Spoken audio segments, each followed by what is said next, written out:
zafi ka ɗauki kaddara. Yayin da ya yi wa waɗansu riga waɗansu na can yasa suna bara. Mai mantuwa ma yana da kwanso a can cikin rai ba mai tuni. Wanda bai so ku tambaye shi da me yake more rayuwa. Abadan babu daina yin so gaskiya ko da me ya zo mana. Ni na yi sa'a na ciki na saban tsayawa a ce na makara.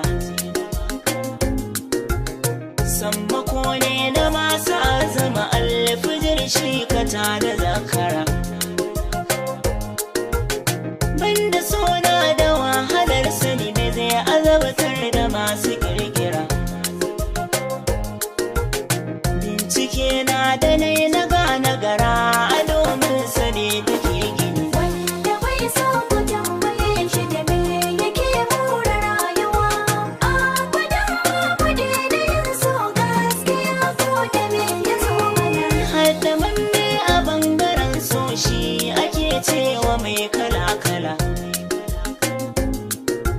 Ko ka yi suna idan ka sa kwaɗayi a rai za ka yi iske wahala. Gwargwadon hidimar da ka yi wasu shi ma za ya sa ka walwala. Idan ya yi maka wani daurin da babba amma ka zaɓi ƙanƙani. Wanda bai so ku tambaye shi da me yake more rayuwa. Abadan babu daina yin so gaskiya ko da me ya zo mana.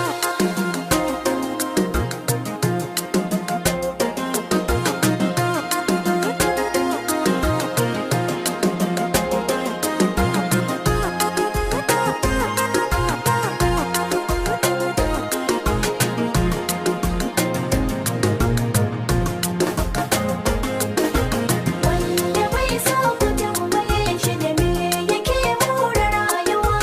Abadan babu daina yin so gaskiya ko da me ya zo mana. To fa duk wanda ya shiri na shiga fagen so ya ɗaura ɗan mara.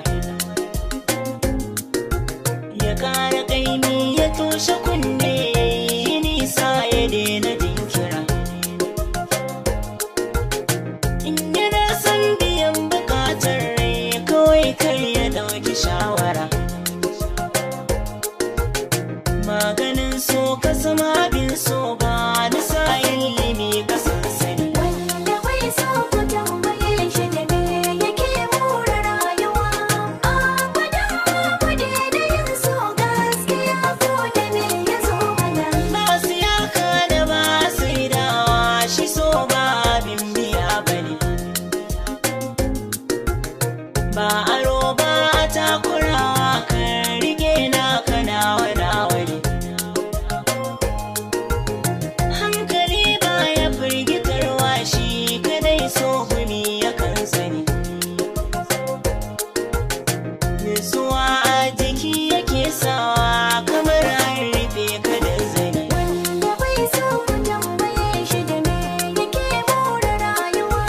Abadan babu daina yin so gaskiya ko da me ya zo mana. Malami ilimin sa amfanin sayayyo tuni ga al'umma. Mai kuɗi